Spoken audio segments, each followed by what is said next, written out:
Alright, this review is going to be very brief because my general thought process on this movie is pretty much just as follows. This movie is one of the most unnecessary, uncalled for, and poorest attempts at a sequel I've ever seen in a movie franchise. Now, my thoughts about the first Silent Hill are basically this. I like the original Silent Hill movie. I thought that was fine. It had a great sense of mood and whatnot. Yeah, it doesn't actually follow the games and whatnot. But then again, when was the last time you saw a video game movie that actually follows the fucking game? So the first movie, as by itself, standing on its own, separating it from the game series. Because the thing that you have to understand about anything involving adaptation is that you have to separate the original material from the work that you're going to be watching. Because I can't remember the last time. There are very, very few films that I've seen throughout the entire time I've been watching movies that actually adapt the novel or the source material extremely faithfully to it makes it a really good movie adaptation. A few off the top of my head are Interview with a Vampire by Anne Rice, Angels in America. The Road is actually pretty close, with some discrepancies, obviously. The Sunset Limited, obviously. Actually, a lot of Cormac McCarthy. There's obviously there's a commercial creative license taken with those films, but still. Moving back onto the Silent Hill movie, though. Alright, Silent Hill 3D. This movie is so fucking stupid. And that's a hard thing for me to say, because the movie itself, the look of the movie, they definitely get the Silent Hill image down, but sometimes, like, I thought the graphics in the first one, the CGI effects, were actually pretty good. This one, it's like they half-assed it, a good deal of the time. I'm like, this stuff looks, it's not as bad as, like, say, Dungeons and Dragons, but at the same time, like, it's the most, it's painstakingly obvious that people didn't try hard enough on this.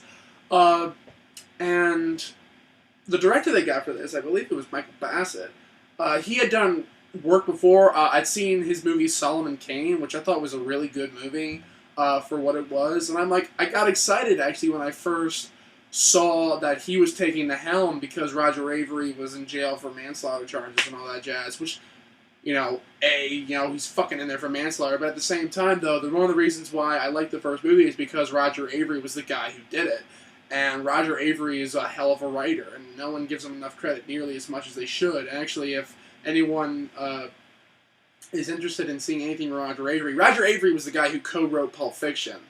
And he also did a great movie called The Rules of Attraction, which is based off of a Bret Easton Ellis book. And actually, Bret Easton Ellis says that was one of the closest adaptations to one of his novels, pretty much, period. It was the closest one.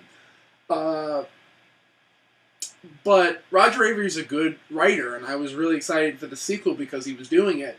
Michael J. Bassett is not a bad writer, and he's a pretty decent director. He's got a really good visual style. The script in this movie makes absolutely no sense. The plot holes are unbelievably gaping. The actors, bless them for what they were trying to do, and this movie has Malcolm McDowell in it, who's, he's one of my favorite actors, obviously. Clockwork Orange is my favorite movie, as many of you know. And I can't stand the fact that they have such great talent in this movie. Sean Bean's in it. I'm trying to remember. I think Melissa Leo's in it. I'm not sure. But if I'm mistaken, don't, look it up, to get the right information. I'm just going off the top of my head off this thing. But it makes absolutely no sense. And usually the thing is, like, with some movies where they sacrifice the actual screenplay for mood, like, one of my favorite directors is Dario Argento, and he is known very much for not making really good screenplays, but he's extremely good when it comes down to that gothic, baroque, horrific mood. That's one of the reasons why I love Suspiria so much. But this doesn't work here. With a Silent Hill movie, you require a nice, strong story in order to propel it forward. Because the video games, and I love the video game series, to be honest, the video game series, the stories are very weak. They are very, very weak. It's all about mood. And the problem with adapting a video game series like that into a film is that you need a good story. You need a good story to propel it forward. You can't just rely on mood. This is not one of those times, because the thing is, you've told the entire, excuse me, you told the entire intro story that you wanted to tell in the first movie. This one is really looking like they're reaching for plot. At the end of the first movie, you're curious to see how they're going to continue with it.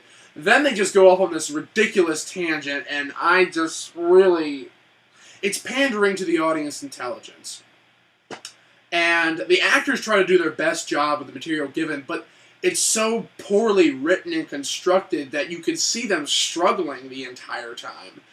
And it's kind of sad to see it, because off of the first movie, I was thinking that it was going to mature into an interesting movie franchise.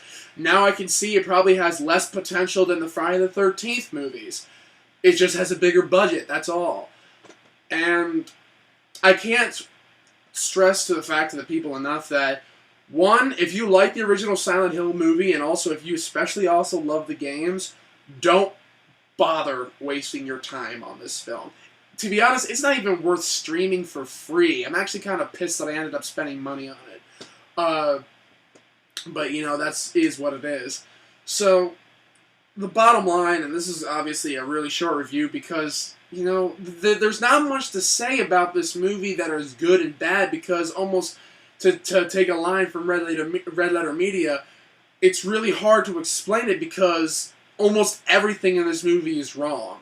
Almost everything in this movie is unbelievably ineptitude. Like, the ineptitude of the making of this movie is astounding to me. How can you take such an easily morphable idea as the Silent Hill series and fuck it up so horribly? But in regards to that, I'm going to be putting up reviews for Skyfall, for Wreck-It Ralph, Killing Them Softly in really short order and whatnot, because I know it's been a very long time since I've given anybody reviews for a while, and hopefully we'll be able to have another segment of Cinema Story coming out, the finale of the first season, so guys, keep your eyes open for that, and more developments in recent projects that we're working on. We have a television series that we're going to be working on in addition to the one we're already in production with. Keep your eyes open for that. And also, final thought again, and I'm just repeating myself, this movie is a waste of time. This movie is not worth at all any fraction of the runtime to sit down and watch this thing. And I rarely say that about a movie. I suggest people see The Room to understand how not to make a film. And there's plenty of movies that I don't like that I still think that people should watch if they have a certain taste for these movies.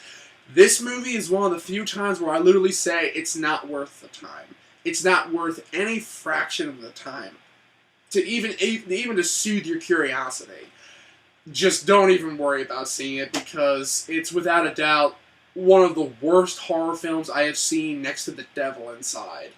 And that's saying a lot, considering how The Devil Inside has probably one of the worst endings in movie history.